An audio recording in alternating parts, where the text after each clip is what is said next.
Welcome to the Dynamics 365 Practice Show. We dive deeper today into the partner ecosystem to chat with CEO and founder of SAGlobal, Microsoft Partner of the Year winner. We look into best practice within their organization, how they manage change, and what customers are really asking for these days. We also delve into hot topics like the changes to the ISV program, verticalization, and the impact of the Microsoft suite of products in market. First up, though, I'd like to talk about an ISV I've been working with called MapTasker. I like the innovative way their solution combines location intelligence, geospatial data, and artificial intelligence to unlock the insights that satellite, aerial, and drone data can bring to your business. Did you know there are over 1,500 satellites currently circling above us? And over 300 of them are taking pictures. Imagine what's possible when you combine this kind of satellite information with your own data. MapTasker makes it possible for you to enrich your Dynamics 365 and Power Platform data via Azure, allowing you to make business decisions with the context of those 1,500 satellites can provide. If you work with customers who want to do more with their data, head over to maptasker.com to find out more. Now, let's get on with the show and welcome Stephen James, guru of all things ERP, verticalization, and ISV. For full show notes, please go to nz365guide.com/89. Let's talk to Stephen.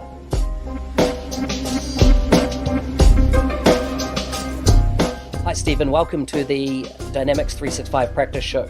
You're welcome. Good to have you on here, as in I started looking and doing some research around, some outstanding companies that have worked in the Dynamics space for, a good period of time. And looking at, my research, your company come up trumps as one that's, been around a good wee while and had multiple successes from awards and accolades, industry-wide. So pleased to have you on the show. Yeah, welcome. I'm glad to be here.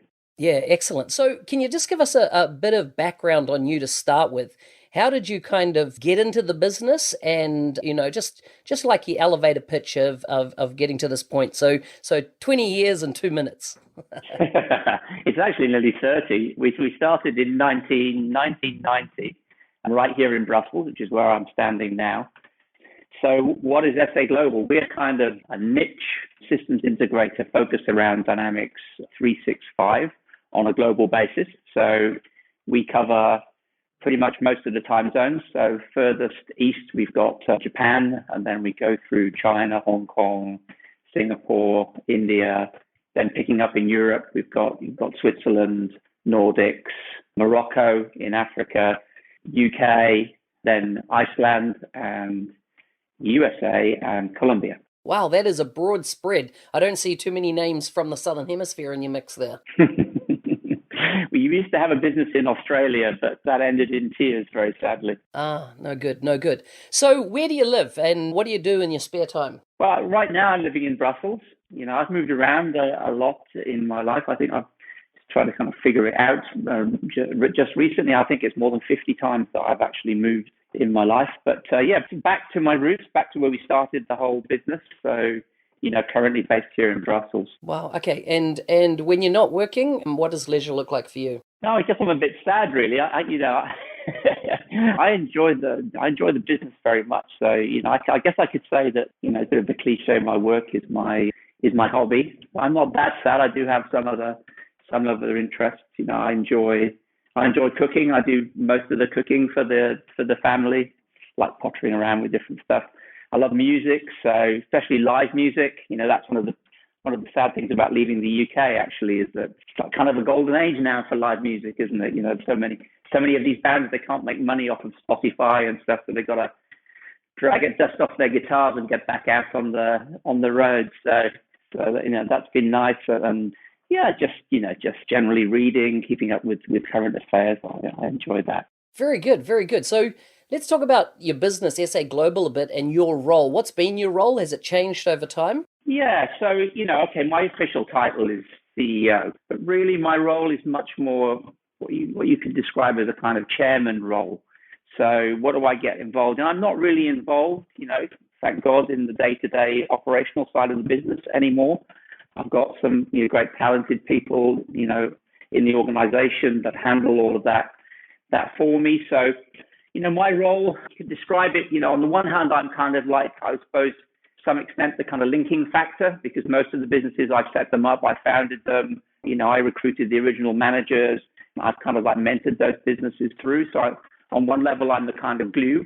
On the other level, I do most of the strategy, and, then I'm kind of special projects. So a little bit of M&A that we do, or, new initiatives, that's really what I'm good at. I'm probably a better starter than I am a finisher. So I like to think that I spend my time on the things that are most impactful for the business. Nice. So what was your kind of decision-making process, all those years ago at getting in and building a dynamics-based business? Well, this is actually our third product. So we're on our third iteration. And it's an interesting story, actually, because before we started with Dynamics 365, we were actually a Great Plains reseller, and we were the Great Plains distributor for the Benelux and France. So we had a business, and we localized the product for the Benelux. We put a lot of the local tax reporting. We did the euro functional currency conversion. We did a whole bunch of stuff. And then, of course, once the Navision takeover happened, we were in a rather weird situation. So we were a Great Plains distributor and reseller. We had partners in those geographies. And suddenly our kind of biggest competitor became our partner account manager. So you can imagine, Mark, that didn't work out too well, right? And if you know anything about the Navision organization, they, very, very smart, very successful, but pretty damn aggressive in terms of their approach to the market. So they more or less tried to stomp us out of existence, starve us of leads and everything else. So, I kind of waved the white flag and said, well, Microsoft, you need to come and buy me out. We had a few bumpy moments. They bought me out. And then for better or worse, we decided, because it wasn't kind of hit the beach money, far from it, we decided that we we're going to reinvest in what was AX at that time, right? Okay. But if you remember, there was also Project Green. So they were working on a kind of from the ground up development of a solution. And we were very fortunate. They say it's better to be lucky than smart. There's a guy called Darren Laybourne who was kind of the key technical guy out of Great Plains, and then he went to see Navision, have a look at the Navision product, and he kind of like said, well, let's have a look at this, this AX thing. What's this? Because AX had kind of come along with the Navision acquisition, and kind of come along for the ride, right? They didn't buy AX. They bought Navision. Damgard had some challenges, and they'd been rolled into Navision at that point. And then he took a look at it, and he's like, well, hang on a minute, we're looking to build an application from the ground up that's object orientated, that runs in a web browser, that's open source, et cetera, et cetera. Why are we doing that when we've got this product called AX that kind of fits the bill? And that was the kind of eureka moment, right? And as I've said, we've really benefited from that because we made a bet on AX, and it went from being kind of an obscure product in the Microsoft portfolio to being the kind of poster child for the whole of the Microsoft strategy. And really our whole business was revolutionized by that. So, we've kind of grown up with the Dynamics platform as an organization. And I guess the change for us is more that, if you think about the platform now versus, what it was when Microsoft first picked it up, the scope of what we can do for clients now, in terms of geographical scope is one part, but just the technical scope, the breadth of the product. So our client base really hasn't changed much over the years. We've always worked for multinational companies. Even when we were like 2 people in an office in Brussels, we had customers in 10, 15 countries. Now we've got customers in 85 countries. But what we can do for them, I mean, it's just unrecognizable compared to back, to back then. So. Yeah, I think we were fortunate to back the right horse at the time when we made that transition. So I just now that I've learned about the GP type background, what are your thoughts on, obviously Microsoft has said nothing for a long wee while now about GP, particularly in America, a lot of partners, are quite vocal. I can see why Microsoft, it's not necessarily like they're not going to say anything into market, because I'd say they're probably still making a nice little earner off the side of it, even though it's not it's not been seen to be their future direction. What are your thoughts? Well, one thing you learn in business is not to look at what people say, but to look at what they do, right? And if you look at that in terms of GP and Microsoft's view, then, clearly it's not a strategic product for them. And we still provide a lot of outsourced services, to Microsoft around GP. We've still got a group that does a bit of GP out of our India operation. What we can see is that, there's still ongoing investment. There is definitely investment going into the product, but it's not at the pace or at the level that could, lead you to believe that it's a long-term strategic direction. So, clearly with what they've done with Business Central, I would imagine at some point, although I don't have any inside knowledge on this, that there will be, some sort of incentives or accelerators or tools that will be shipping to help, migrate some of those clients. That would be my view, but I'm not privy to any particular, knowledge as far as that's concerned.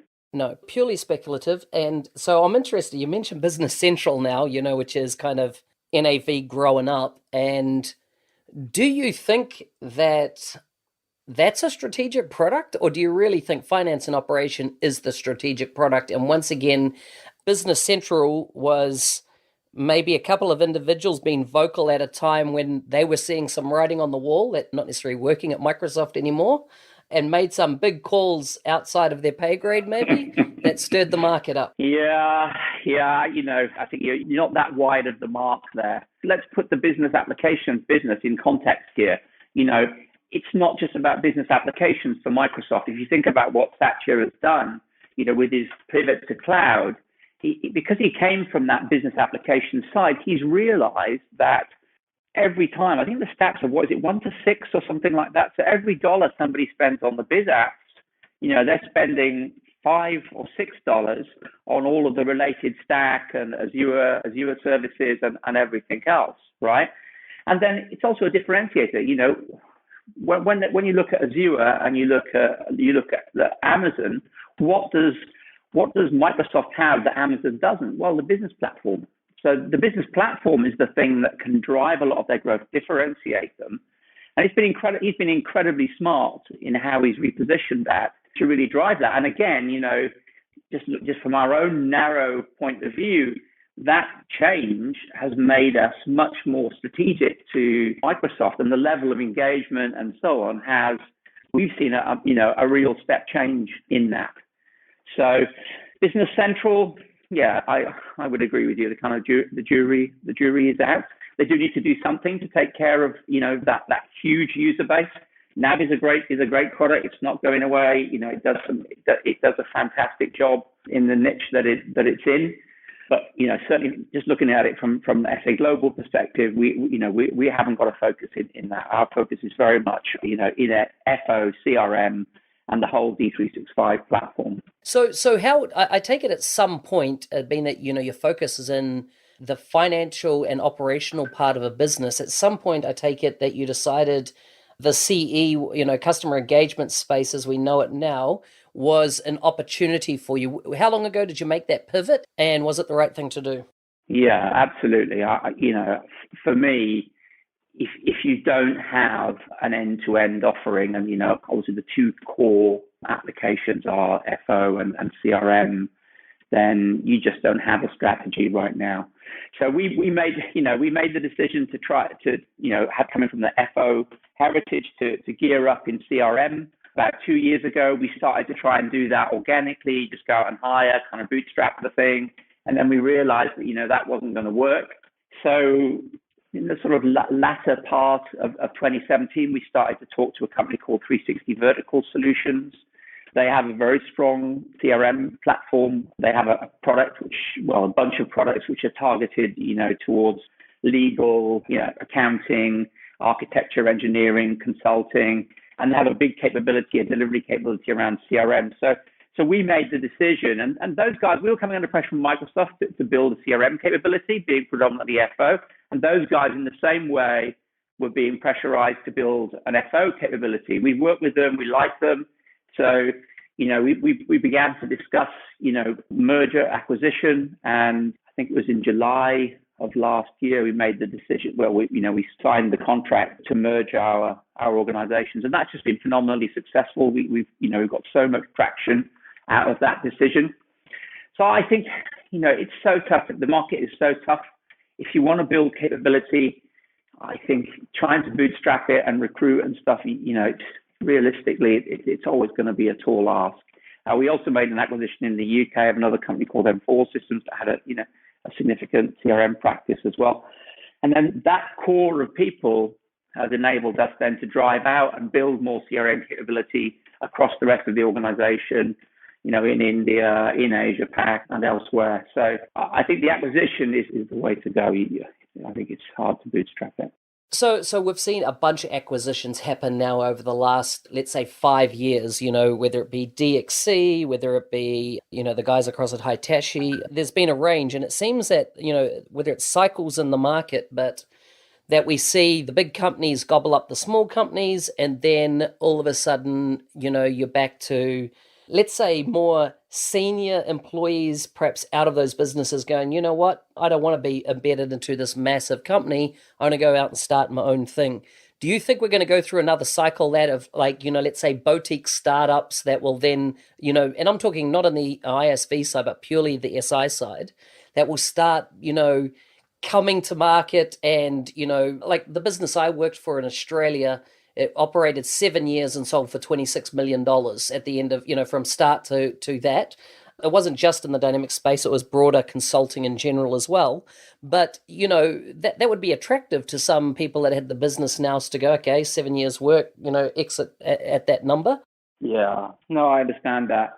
If you look at the sort of history of the people, the kind of consolidators in this business, you think about Aston, back in the day, you think about Tectura, you think about ePartners, it's not a happy history, is it? There's very few examples of organizations that have made that transition successfully, right? And, different reasons for different things, why it went wrong.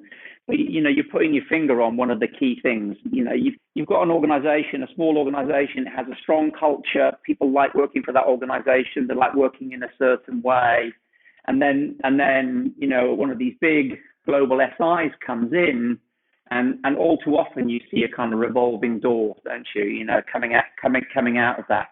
I think the challenge now, though, is that, if you look at the scope of the platform and you look at what needs to be done, there's a massive premium on size, right? We are barely at the level that we need to be to do all the things that we want to be able to do, right? Even we're straight, and we're close on 700 people.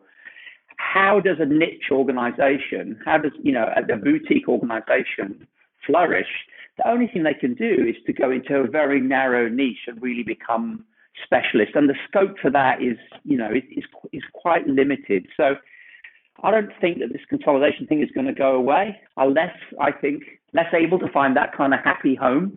And I think from our perspective, our plans are, in a way, it kind of benefits us because, if you think about who's out there, it's those big SIs. We all know who they are. We can kind of be the yin to their yang, if you know what I mean. We provide a lot of the things that those guys provide, which is ability, exposure to new technologies, large, interesting projects, global scope, flexible working, provide all of that stuff. But, we keep that very agile, very open culture. And I think for me, where I'm sitting, the challenge is going to be about how do you scale the organization? And, we have ambitions to be, 2-3 times bigger than we are now in the next few years, but without losing your soul and without kind of people falling off the wagon. Yeah.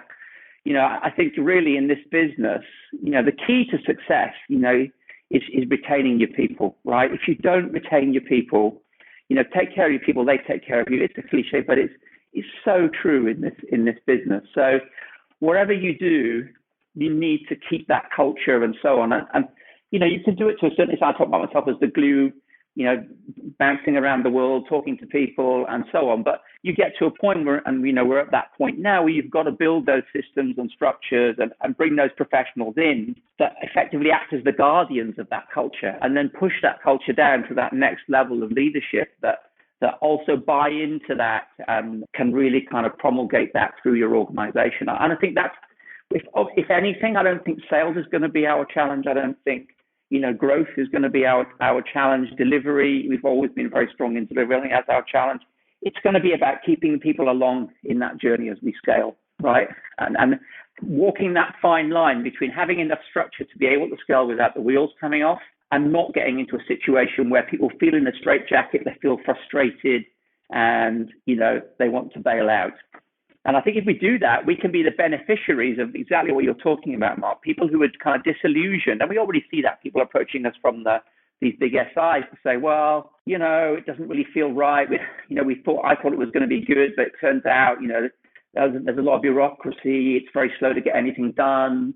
It doesn't sit comfortably with me. And so we started to benefit from that kind of movement that's there in the marketplace. Interesting. Like, I've made some observations over, my short career of 20 years in IT, and every time I see a merger and acquisition go down, and I'm just saying, just from my point of view, I'm not saying that I've seen everyone or studied everyone, is that a lot of people, and it's the people in the front lines of a business, often don't understand why the deal even happened. They're not aware of perhaps, tax benefits, backroom decisions that have other ramifications that are not in the public light. But what I do see time and time again, it's the frontline force that are always disenfranchised, become made to feel like they're really a pawn in a bigger game, that they don't really have any control over what's going on. I hear two common threads come through. With a restructure, there's going to be a pay freeze for 2 years, so don't expect anything. That's one common one I see. Another one is, what was the other one that I see, is that there's kind of like culture of the previous, or the assimilation of people is kind of not thought of or practiced as a dedicated thing to go, listen, we're marrying these two companies together and we need to invest in the relationship. It's kind of like the M&A lead. They are KPI'd and probably bonused on pulling the deal off, right? Getting the contract signed, the money changes hands. And then it's kind of like, oh, IT, okay, we need to get the email addresses across and everyone under whoever's going to be. But it's kind of like, it's all ad hoc-ish from that point on. This is my experience of going through a major Japanese company bought out the company that I was working for just previous. We had 1,800 staff, and this is the observation I made. And, we had a large practice that within 12 months was totally decimated and gone because the new owners, they, even though it was doing, $25 million, that wasn't part of why they were acquiring their company. It wasn't on their radar. And so what this leads me to is that I see that in the industry, a lot of people that have been in the space, and like I've always been in the CRM part of the world, if you like, is that these practitioners now that are 10 plus years in the game, and they're all starting to exit and going independent, right? Because they build a reputation, they've got a brand, and they're sick of being jumped on a project that they're not learning anything new. There's no investment from the company. The company is purely, billing them out at, factor hire to a customer on a project, and they could be good. There's kind of like, there's no love and attention paid on these people, and so they're voting to go, hey, I'm out. So how do you see the future of like the gig economy? 60% of the workforce in the next 5 years are all going to be, non-FTEs.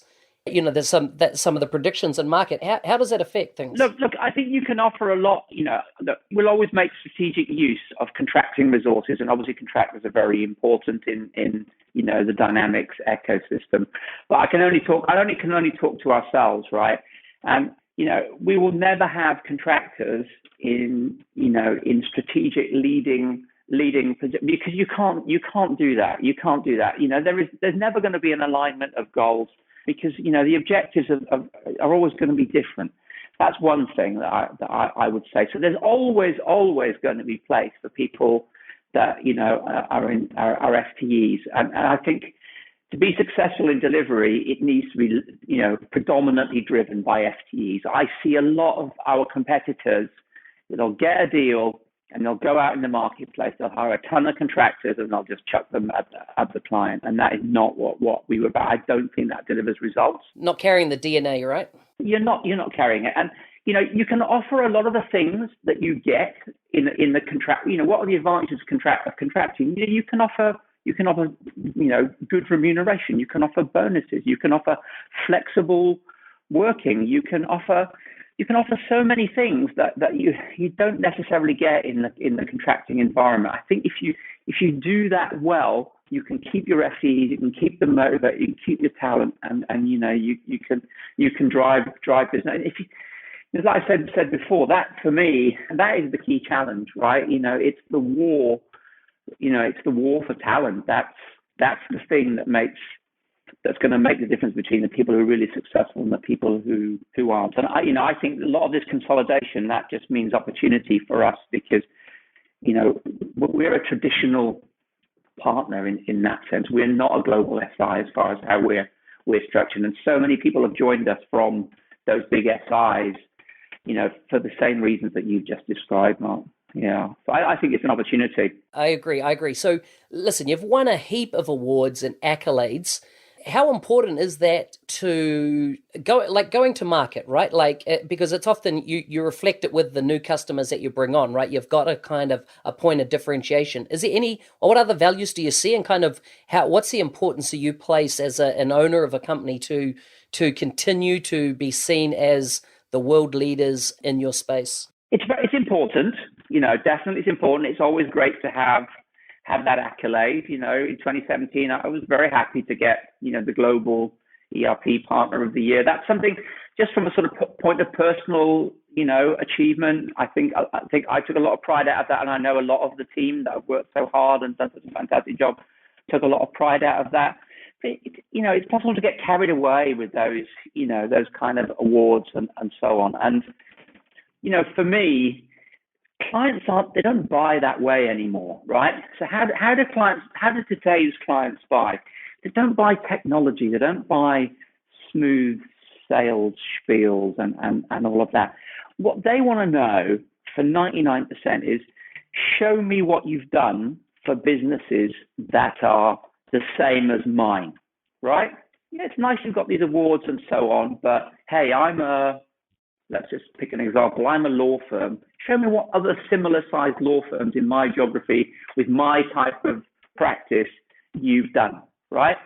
And that is actually much more important than the awards. The awards are definitely really important. It helps us, in terms of getting the recognition, the brand recognition at Microsoft. I think it helps to some extent with recruitment as well. But beyond that, I think it has a huge impact as far as ability to differentiate yourself and drive revenue. I think that's much more now about verticalization and making yourself relevant to the client in terms of, the client base that you already have. Yeah. I couldn't agree with you more. Tell me, what ingredients do you see as key to growing a successful Dynamics practice? Well, keep your people. That's definitely important. Don't do bad projects. You can have 9 brilliant projects and then one train crash and you kind of wipe everything out. So delivery is really, really important, right? Even more so than sales, in my view. Delivery is just like the bedrock of everything. Then I would say diversify. So don't have all your eggs in one basket. Have diversified, revenue streams, right? Be diversified geographically as well. Okay. Just on the revenue streams, what do you see as the potential revenue streams for an SI?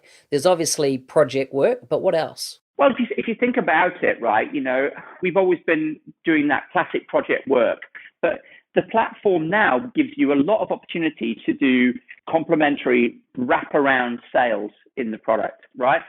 So I see two main areas of growth. The first one is to kind of eat the SI's lunch to some extent. If you think about what they've been really good at, they've been really good at generating these managed services, generating, these big programs. And then what they'll do, they'll get a contract and they'll manage the cost downwards and they'll drive a lot of profitability out of that. So I see an opportunity for us to build a lot more of those kind of managed services. And I don't mean, just Azure managed service. There are things like testing services as one version. There's, all the environment services. There's, global 24/7 support. There's a ton of things that you can do. And we're building that capability and that hub.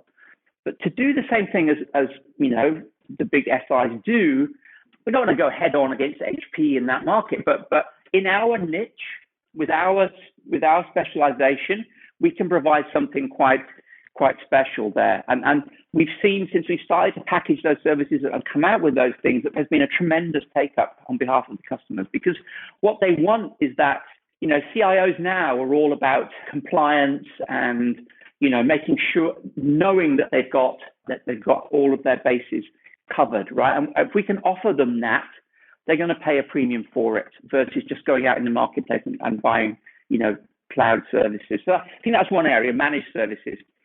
Across the platform, of course, there's a lot of platform possibilities. You've got business intelligence, you've got AI, and so on. So what we're doing there is we think that there's a lot of money that gets left on the table around the things that you just talked about: change control, strategic consulting.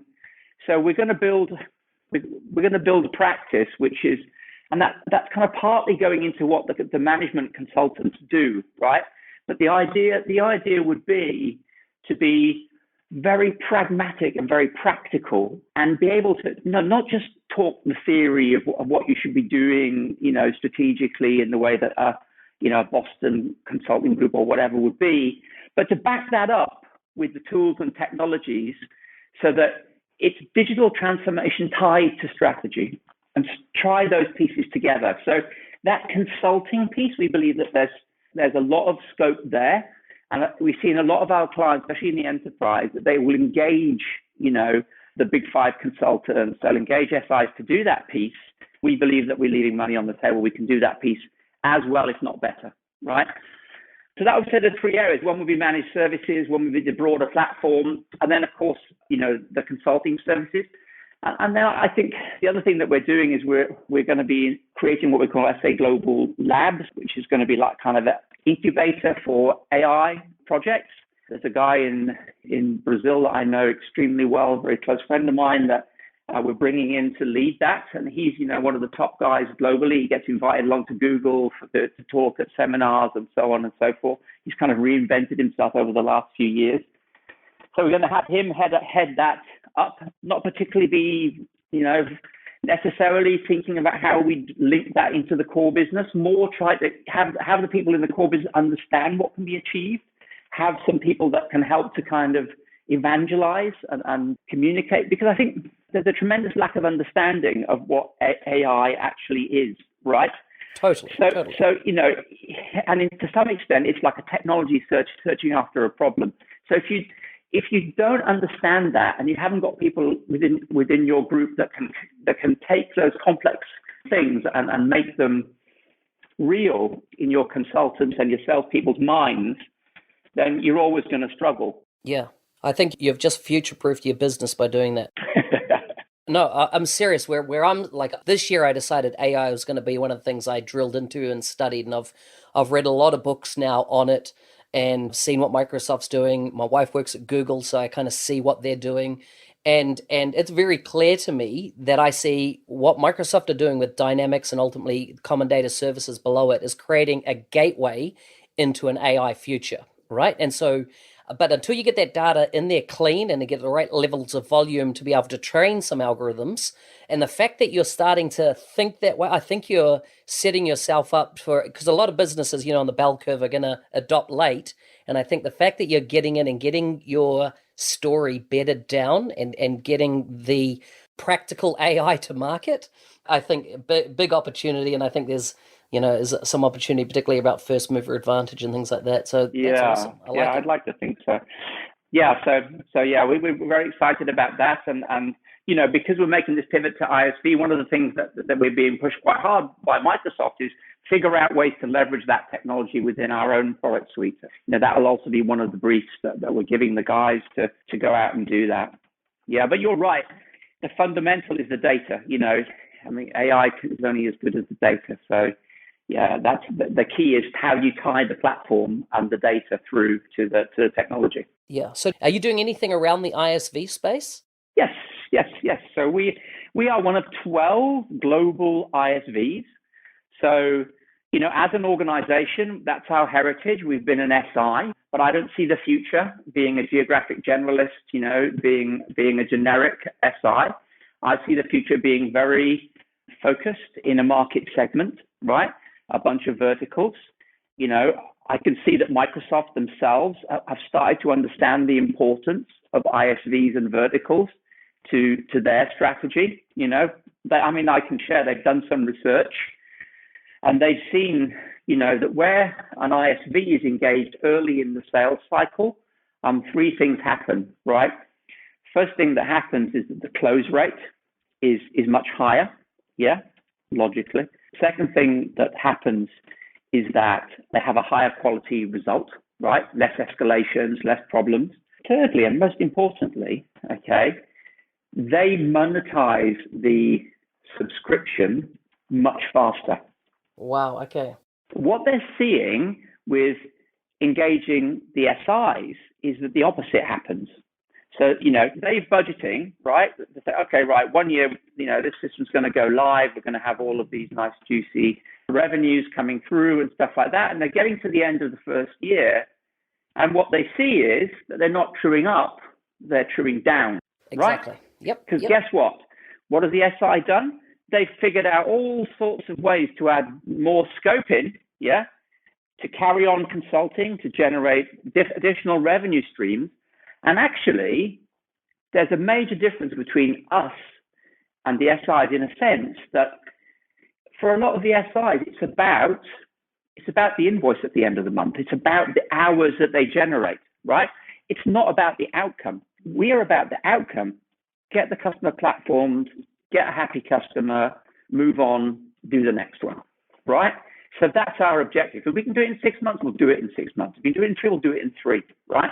We're not about trying to spin the thing out and generate spurious scope to create billable hours. Yeah, so true. No, that's brilliant. Now, interestingly enough, in the last 24 hours, Steve Guggenheim from Microsoft has made big announcements around ISVs in market.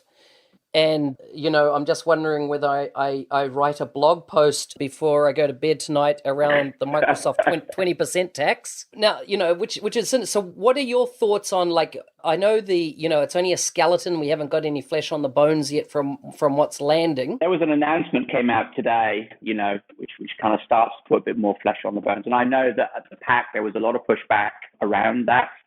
And I understand what Google's trying to do. He's a smart guy, right? And, he's come from the Azure world where he had a lot of the very similar challenges that are there now in the Microsoft ecosystem, where maybe Microsoft not engaging the right partners, the incentives weren't quite there. So, the things they're doing are really smart. Whether this is going to work or not will depend on whether the co-sell is actually delivering value, right? If the co-sell is delivering value, then I can see people going for it. But right now, I don't see co-sell delivering a ton of value in our terms, in our engagements, right? So in that sense, you use the word tax. I think a lot of people kind of feel that that's what it is. They're like, well, okay, that's fine, but what am I actually getting for that? And where's the beef, right? So, yeah, I can imagine it's going to be a rocky road with that initiative. But I do support the overall direction of travel. I think it does make a lot of sense. Anything that can align the incentives of Microsoft and the field sales with the ISVs has got to be a good thing. So, I do applaud what Goose is trying to do, but I wonder whether this is going to be maybe rebooted and tweaked in the months to come. Yeah, really, the whole marketplace from a biz apps perspective, if we go back to, even the concept of Pinpoint back in the day, it's never, ever been executed well from Microsoft's side, right? It's always been a shambles, inability to search. AppSource is no different now. It's an idea that's kind of never been thought out from a customer's perspective. They've thought about it from a Microsoft perspective.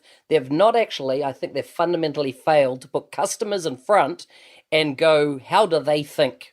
Rather than we'll tell you how to think. Because I tell you, AppSource, I had a lot of hopes for it, and it's not lived up to any of them. Yeah, like kind of the world's biggest library with the lights switched off. Everybody fumbling around trying to grab Totally. off the shelf. Yeah, no, absolutely. But look, Microsoft, right? They'll get there. And they'll keep rebooting it and chucking resources at it. I think that they see how strategic this is. The fact that they've brought in Steve Guggenheim to do this, he's a veteran in the organization, just indicates how strategic and how important they see it. So, I think it's a V1, but I'm sure that the general direction of travel is the right thing, and that they're going to start tweaking it and improving it over time. So I'm supportive of the whole concept, but like I say, it's a work in progress, right? 100%. Like, I think that if this 20%, 10, 20%, wherever you land, gets them to have the skin in the game to make it an absolutely phenomenal thing, I'm saying go for it. Because if you take a look at the Apple, App Store, they charged, I think, 30% to start off with. Everybody considered it was an Apple tax. But, mate, a lot of people have been made multimillionaires off selling apps in that app system. And they've been able to keep a lot of trash out of the app system, right? So I'm like, if it needs to be funded like this to be taken seriously, I don't see it as a tax. I see it as an investment fund that's going to pay massive dividends to a lot of, and give a lot of ISVs opportunity, as well as clearing out all the marketing apps. Like, when I say marketing, I'm just putting an app up to get in the app store. So I've got an app in the app store, but the app does nothing.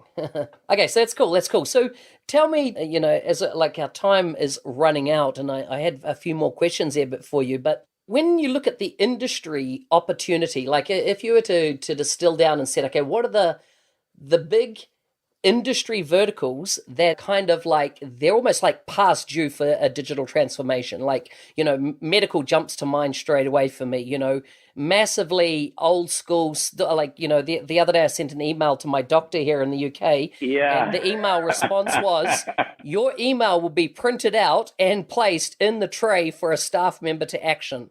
And I'm like, that was the autoresponder. And I was like, no, So what are the other verticals you see opportunity in? Well, look, I can't talk to the global verticals. We're very much in professional services. So we've made a big bet on legal, and legal is an industry which is quite interesting. That I wouldn't say they're behind the curve in terms of, digital side of things, but they're certainly not leading edge. They're, generally quite cautious in terms of their adoption of new technologies. Cloud is, relatively late uptake. So I think legal is a big one that's got a lot of potential. A very, very disparate, landscape in terms of the companies that serve that marketplace. You go into a typical large law firm, they'll have, 20 different systems all doing different kinds of stuff, and they'll kind of have it all stitched together.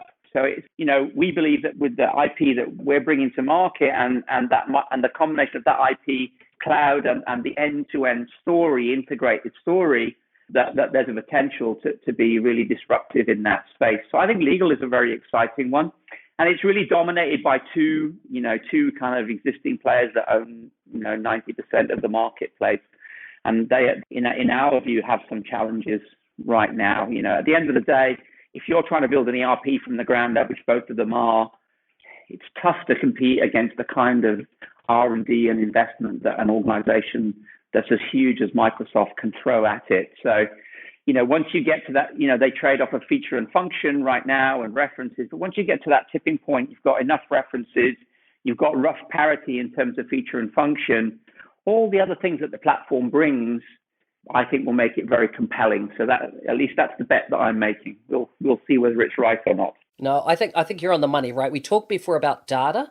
Now, what industry has a heck of a lot of historic data? Legal, right? And I think you start running AI over some of that and some decisioning making processes based on how other things have played out. I think you've got a model there where I think AI is going to totally transform the legal industry. It hasn't happened yet, but it's starting to happen. Yeah. Yeah, I think we're 5 to 10 years away, maybe. But I tell you, once you have all that precedent put into an algorithm, and then you plug in the same type of situation that you're dealing with now, and it gives you, here's your probability of taking this line of arguing, that line of arguing, or that, and here's all the evidence, I think it's going to save a heck of a lot of people hours, Interesting. Okay, let's jump to some quick fire to wrap up. What's the one thing on your bucket list that you haven't done? Gosh, I think what I would like to do, I've spent tons of time sitting around in crappy airports and stuff, especially in the US. I'd like to have my own plane and learn to fly. So I've kind of started doing that. I've taken first few lessons, tootling around. So yeah, that's my bucket list. Fantastic. Then you'll have to buy a plane. I want to buy a plane. Yeah. But I need to learn how to fly first. What's one important truth do very few people agree with you on? I grew up in Africa. I was there for the first 12 years of my life. I loved the place. And I think that Africa is the country of the future, or the continent of the future. And I don't have a lot of takers for that one. I just think that demographics is so important, right? Africa has such a lot of young people. And if you think about the West, you think about, China with the one-child policy, Japan, they have this demographic time bomb, yeah? And Africa has, youth, it has energy, they're becoming much more urbanized, education is improving. So, yeah, I think Africa might surprise a few people in the decades to come. Interesting. What's one piece of technology that'll transform the future and you can't use AI? Well, as a Tesla owner, I believe that self-driving will make a big difference. Not from the point of view, because when you start to think about self-driving, what's that going to do, right? It's going to create a situation where people that own cars, they're just going to walk out in the street, like here in Brussels, have those little scooters, you can rent them and scoot around. Imagine that with cars, right? Now, what's that going to do? That's going to mean more people are going to want to live in cities because the traffic problem and stuff will kind of go away, right? When the car behind knows what the car in front is going to do, it can drive a few meters behind it, and it knows where there's a roadblock ahead, a traffic jam, and it will reroute. So there's going to be, I think, enormous social changes. People don't realize that it's not just about technology. It's the simple getting from A to B. It's the social changes that come behind that, and I think that's going to have a major impact in the decades to come on our cities and on our culture. Yeah. I'm definitely a massive fanboy of Elon Musk, read his the biography, autobiography, and I'm just like, man, he's got his craziness, but I tell you, there's nobody, if you like, affecting our future from a space, from a transportation, and from a clean energy point of view than what he is kind of. I fully agree. He's like a kind of real life Tony Stark, isn't he, that dude? He's like, so I have a lot of stuff on my Twitter feed and stuff from him, and he's always coming up with stuff. He's never boring. Give that about that guy. Yeah. What profession other than your own would you, if you did life in another parallel, would you do? I used to think I'd love to be a policeman, and then really? The older I've got, the older I've got, the nah, I don't want to do that, right? But that would be my parallel life. What would yours be? I would like to be a psychiatrist. Actually, I'd like to have been a psychiatrist. I've always been interested in Jung and just, I find, people are fascinating, right? And now spending a lot of my time in sales and also dealing with, the more people you get, the more people problems you get. I find that side of things really, really fascinating. So I think I would have liked to have done that if I didn't become a technologist. Yeah. I live just down the road from Freud's house, and right, you can go in there and see the couch, and very interesting. Who would you recommend as a guest on the podcast in the future? I would recommend my colleague that I just talked about, the guy that's reinvented himself as a global AI expert, Mr. Mosia Gallo, and to come on and talk to you about what you can achieve with AI. He's a fascinating guy, and he has a knack for taking the complex and explaining it in layman's terms. So I would recommend him. Awesome. I'll get you to send through an intro to him offline. That would be awesome. Stephen, it's been an absolute pleasure to have you on the show. It's been, like you saw, we went well off topic, but it was very interesting. If people want to connect with you, what's the best way for them to find you in the digital landscape? Yeah, I think LinkedIn is the best way. I think from a business perspective, people can just reach out to me on LinkedIn. They're just Stephen James, Phen James, and SAGlobal, all in one word, and they'll find me. So yeah, LinkedIn.